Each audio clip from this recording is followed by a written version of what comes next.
뉴스로봇 특징 주인 권다영입니다. 현재 많은 클릭을 받고 있는 뉴스들 정리해봤습니다. 첫 번째 뉴스부터 함께 만나보시죠. 브렉시트 때 수출 타격, 23일 밤 잠 못 드는 아시아 기업들 뉴스입니다. 드디어 브렉시트 투표가 진행이 됩니다. 우리 시간으로 오늘 오후 3시부터 10시까지 진행이 되고요. 탈퇴 여부는 내일 알 수 있을 것인데요. 지금까지 찬반 여론이 각각 40%로 결과를 장담할 수 없는 상황입니다. 이에 일본과 중국, 인도, 아시아 거대 그룹들은 브렉시트 때문에 글로벌 최대 단일 시장이라고 할 수 있는 EU의 접근성이 떨어질까 노심초사하고 있다고 합니다. 다음 뉴스입니다. 혜택 커지는 ISA 시즌2, 4인 가족 10년 이상 부으면 매년 수백만 원 세금 절감 뉴스입니다. 금융소득에 붙는 세금의 면세 기간을 5년에서 평생으로 늘리는 내용의 개인종합자산관리계좌 관련법 개정안이 나왔습니다. 이 ISA로 번 소득에 전면 비과세 혜택을 주고요. 주부와 은퇴자, 미성년자도 가입할 수 있도록 하는 내용인데요. 첫 도입 때 업계 전망보다 저조한 반응이 나왔던 만큼 이번 개정안에 큰 기대를 걸고 있다고 합니다. 세 번째 뉴스입니다. 규제 만리장성사는 중국, 배터리에 이어 미디어, 화장품주도 떤다 뉴스입니다. 전기차 배터리 인증 실패 소식에 삼성 SDI와 LG화학 등 2차 배터리 관련 주가가 흔들리는 모습이었는데요. 미디어 관련주도 타격을 받을 예상입니다. 다음 달부터 황금 시간대 해외 판권 프로그램의 방영 횟수를 제한하고 사전 심의도 강화하기로 발표했기 때문인데요. 또한 화장품과 분유에 관련된 규제도 강화하겠다고 밝히면서 우리나라 기업들의 타격이 예상이 되고 있습니다. 다음 뉴스입니다. SK텔레콤 중국에서 O2O 합작법인 설립 뉴스입니다. 올 11월에 합작법인을 세워서 모바일 상거래 사업에 나설 계획이라고 하는데요. 중국 메신저 위챗에 기반으로 쿠폰 발행과 모바일 결제 등 사업을 확대하겠다고 밝혔습니다. 또한 이런 지속적인 투자를 통해서 동남아시아 지역으로 사업을 확대하겠다는 계획도 밝혔습니다. 다음 뉴스입니다. 이맘때쯤 눈여겨봐야 할 중간 배당주 뉴스입니다. 주주 친화 정책이 뚜렷해지면서 중간 배당도 증가 추세인데요. 이런 변동성 장세에서 중간 배당주 대안으로 꼽히고 있습니다. 현재 중간 배당을 예고한 상장사가 오늘 기준 36개사고요. 올해 배당 기준일이 6월 30일이라고 합니다. 중간 배당을 받으려면 배당 기준일 2거래일 전까지 주식을 매수해야 한다고 합니다. 마지막 뉴스입니다. LCC 적자 노선 속출, 이젠 수익성 확보 경쟁 뉴스입니다. 이 불붙은 특가 전쟁에 소비자들은 좋지만 저가 항공사들은 적자 노선이 생기는 등 수익성을 낼 수 없어서 소가리를 하고 있다고 합니다. 이에 수익 다변화를 위해서 각종 서비스를 유료화하는 것을 추진하고 있는데요. 이 기내 편의점을 운영하고 넓은 좌석을 유료 판매하는 등 다양한 전략을 펴고 있다고 합니다. 지금까지 뉴스 확인해봤고요. 관련 특징주들 확인해 볼 텐데요. 브렉시트 우려감에 우리 시장 점차 하락세를 키워가고 있습니다. 일단 먼저 SK 하이닉스부터 함께 살펴보시죠. 하반기 D램 업황이 개선될 것이라는 분석에 어제도 3% 넘게 강세 보여줬고요. 오늘도 2% 넘는 강세 보여주면서 연중 최고가 11,800원까지 터치했었고 현재는 11,600원 선에서 거래되고 있습니다. 다음으로 저가 항공사 관련주들 함께 살펴보시죠. 이 특가 전쟁으로 수익성이 떨어진다는 분석에 주가도 하락세입니다. 현재 제주항공이 0.89%, 한진칼이 2.9% 넘는 하락세고요. AK홀딩스도 2% 넘는 하락세, TA홀딩스도 1.2% 하락하면서 저가 항공 관련주들 오늘 하락하는 모습입니다. 마지막으로 콘텐츠 관련주도 함께 살펴보실까요? 중국에서 규제가 높아진다는 소식에 계속해서 하락세를 키워가고 있습니다. 오늘 뉴도 1.2% 하락세고요. SBS 콘텐츠허브도 1.7%, 키스트도 1.3%, 로엔도 1% 넘는 하락세가 연출이 되고 있습니다. 지금까지 뉴스로본 특징주인 권다영이었습니다. 네, 시장의 뜨거운 감자로 떠오른 종목들 그리고 그와 관련된 뉴스들 확인해 봤습니다. 뉴스로본 특징주인 토지인베스트먼트 김영석 대표와 이야기 나눠보겠습니다. 안녕하세요. 네, 안녕하세요. 네.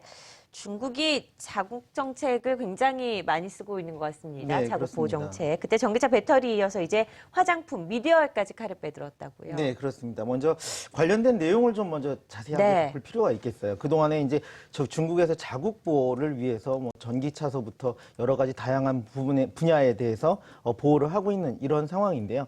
지금 이제 실제로 보게 되면 한중 FTA가 체결된 이후에도 좀 더 우리나라 기업이 중국에 대해서 수출을 자유롭게 할 수 있음에도 불구하고 이러한 규제를 쌓는 것들은 아무래도 중국에 대한 자기네들이 수출의 뭐 한국산에 대한 수입 이런 부분, 그 외국산에 대한 수입에 대한 경계심, 자국에 대한 경쟁력 강화를 위해서는 뭐 그 다른 방법을 우회적으로 규제를 하고 있다라는 걸 확인할 수가 있겠는데요. 특히 이제 우리가 눈여겨봐야 될 부분 같은 경우에는 눈여겨봐야 될 부분 같은 경우 의료기기 같은 경우에 수출을 하려면 중국에서는 기본 1년, 그 다음에 이런 부분들이 뭐 임플란트라든지 이렇게까지 넘어가려면 2년씩이나 걸린다고 해요. 그리고 특히 우리가 제일 잘 알고 있는 화장품 같은 경우에도 기본 수입 검사서부터 3개월에서 6개월이 걸리고 허가증이 나오는데 다시 또 8개월이 걸리고 거의 1년 반을 시간을 끌면서 미투 제품이라고 하죠. 카피 제품들을 만들어내는 그만큼의 시간을 주고 있다라는 이제 업계에 관련된 불만들이 쏟아져 나오고 있는 그런 상황인데요. 이럴 때일수록 한번 이제 살펴볼 필요가 있는 것들이 과거에 이런 그 힌트를 좀 얻을 수 있는 게 미디어 산업, 특히 이제 우리나라에서 중국으로 수출한 드라마들이 굉장히 인기를 많이 얻었었습니다. 그러다 보니까 중국 규제가 계속 들어왔고 규제를 계속 번번이 회피를 해가면서 규제와 회피 이런 부분들이 계속적으로 이어왔던 산업들이 미디어 산업이었고 미디어 산업부터 먼저 살펴보자면 그러한 부분에 있어서 중국으로 앞으로 진출하기 위해서 중국 내에 관련돼 있는 중국 기업들하고 이미 많은 부분 지분에 대한 투자라든지 중국과 합작 형태의 진출해 있는 기업들이 상당히 많아요. 뭐 예를 들어서 종목들을 좀 보게 되자면 우리가 잘 알고 있는 키스트 같은 경우도 소우닷컴과 제휴가 되어 있고 뉴도 화책 미디어랑 제휴가 되어 있고 초록뱀 미디어 마찬가지 심 엔터테인먼트 화이브라더스 이런 식으로 다 그 쭉 연결이 되어 있는 것들을 확인할 수가 있겠고요. 뭐 시그널 엔터, SM, JYP, FCN 엔터 뭐 우리나라에서 중국으로 진출하려고 하는 업체들은 이미 다 들어와 있다라는 부분에서 이미 중국에서 과다한 규제가 내린다 하더라도 회피할 수 있는 방법들은 상당히 많다. 그런 의미에서 봤을 때 오늘 삼한네트워크스라든지 IHQ 이런 종목들 같은 경우에도 대단히 악세를 보여야 됨에도 불구하고 아직까지 강세를 보이고 오늘같이 또 시장이 안 좋은데 빨간불이 들어와 있는 그런 상황이거든요. 그러니까 그렇게 너무 걱정할 필요는 없다라고 보여지고요. 또한 이제 분유에 대한 부분도 한 브랜드에서 3개씩밖에 중국에서 허가를 안 해준다라고 하더라도 사실 먹거리 특히 이제 우리 아이들 입에 들어가는 거는 굉장히 중요하기 때문에 중국의 소비자들이 그렇다고 해서 뭐 중국에 있는 과거에 멜라닌 파동도 있었지만 그런 부분들을 쉽사리 막 바꾸거나 이러지는 않을 것 같고요. 다만 이제 좀 더 많은 양으로 그 매대를 채워야 될 부분들에서 좀 비중이 줄어들긴 하겠지만 중국의 소비자는 변하지 않을 것 같다라고 말씀드리고 조정을 받을 때 긍정적으로 접근이 오히려 더 수익이 극대화되는 뭐 조건이 아닐까 이렇게 말씀드려보고 싶습니다. 네, 뭐 사실 지금 미디어 업체들 쭉 앞서서 표로 살펴봤는데 중국과 관련해 없는 기업이 없습니다. 왜냐하면 맞습니다. 이제 앞으로의 성장 동력이 대부분 중국에서 나오는 회사들이 많기 때문에 중국과는 당연히 관련이 있고요. 중국에서 나오는 여러 가지 정책들에 대응할 만한 요소들을 이제 갖추고 있기 때문에 너무 우려할 필요는 없다라는 이야기 들어봤습니다. 네. IPO에서는 또 한 번 대박이 났습니다. 60자 랩셀 상한가 아직 안 풀리고 있습니다. 네. 공모가 18,500원, 시초가가 오늘 공모가의 2배인 37,000원이었고요. 네. 지금 상한가 30% 이상 가서 48,100원입니다. 우리 어제도 이 얘기 했잖아요. 우리한테 기회를 줄지 안 줄지도 모르겠지만 네. 분명히 좋은 움직임을 나타낼 것이다라고 말했는데 어떻게 봐야 될까요? 일단 녹십자 랩셀하고 ST팜 두 먼저 종목입니다. 이 두 종목부터 말씀을 드리면요. 네. 이 긍정적인 흐름 오늘 상장했을 때 긍정적인 흐름 특히 이제 상한가를 기록하게 되면 뭐 지주회사급들이 주가가 좀 반영이 돼야 되는데 그보다도 더 지금 큰 이슈가 있잖아요. 브렉시트 투표에 대한 부분들 이 부분이 전체 시장에 대해서 영향을 좌지우지하다 보니까 사실 오늘 관련된 녹십자라든지 녹십자 홀딩스 그다음에 동아소시아 홀딩스 이런 부분들이 사실 빛을 발하지는 못했습니다. 하지만 이게 내일 결과 이후에는 주가 조정에 충분히 긍정적인 영향을 줄 거라고 보여지고요. 이런 부분들 이제 드디어 기대했고 상장했고 또 상장한 이후에도 놀라운 결과를 갖고 왔음에도 불구하고 왜 이런 지주회사들 주가가 이럴까라는 고민들을 분들은 전체 시장을 보면서 한번 오늘은 그냥 좀 접어두고 가시는 편이 좋겠다라는 말씀 드려보고 싶습니다. 네.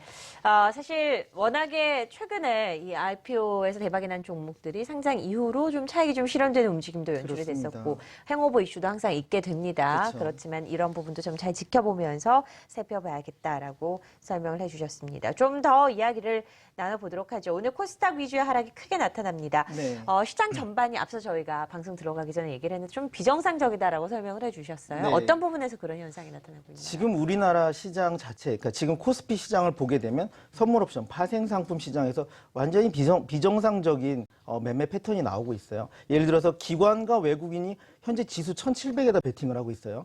개인 같은 경우에는 2,100에다 베팅을 하고 있는 그런 모습. 예, 2,100포인트에다가 베팅을 하고 있다라고 보여지는데요.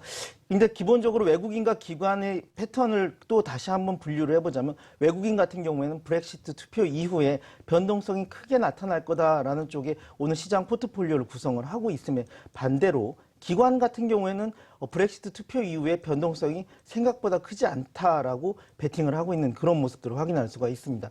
특히 이제 외국인과 기관들 공통적인 전략을 한번 보게 되면 하락 쪽으로 더 무게를 실어서 전략을 지금 짜고 있는 그런 모습이고요.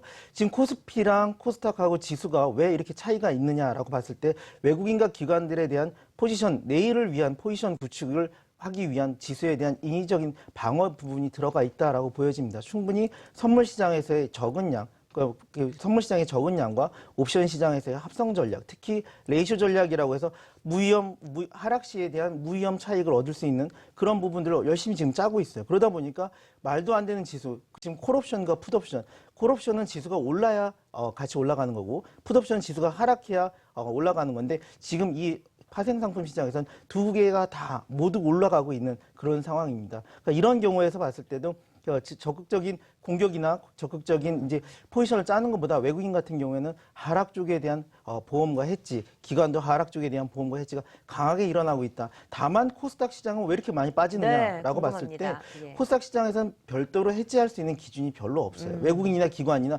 시장이 빠지면은 일단 현물부터 던져야 되는 그런 상황이다 보니까 선물 시장에서 코스닥 지수 선물 있죠. 코스닥 지수 선물은 이미 백워데이션으로 들어간 지 굉장히 오래됐습니다. 그러다 보고 이제 현물 시장에서에 대한 현 선물에 대한 차이 때문에 정리를 해야 되는 부분이 있어서 외국인과 기관들에 대한 코스닥 현물 매도가 좀 많이 쏟아져 나오고 있는 그런 상황이고 뭐 사실 양으로 따지면 그렇게 많지는 않지만 전체적인 매수 수급이 부족한 상황이다 보니까 좀 더 크게 하락폭이 나오고 있는 그런 모습들을 확인할 수가 있겠습니다. 반대로 얘기하면 이 시장이 오늘 브렉시트 투표 이후에 긍정적으로 작용을 한다면 오히려 수급 공백이 생겼던 하락이었기 때문에 반등이 나오면 좀 더 세게 나올 수 있기 때문에 좀 더 지금 여기까지 와서 손절을 해야 될까라고 고민하시는 분들은 하루만 더 보셔도 괜찮을 것 같다라는 말씀 드려보겠습니다. 네, 시장 하루만 좀 더 견뎌보자라고 말씀을 하셨습니다. 오늘 오후 3시 우리 장 끝나고 시장이 반영이 될 것 같아요. 투표가 시작이 되고 내일 새벽에 출구조사 결과가 나타나면서 우리 시장에 영향을 줄 것으로 보이는 브렉시트입니다. 앞두고 뉴스들 어떤 것들이 있는지 살펴봤습니다. 토지인베스트먼트 김영석 대표 함께했습니다. 고맙습니다. 네, 감사합니다.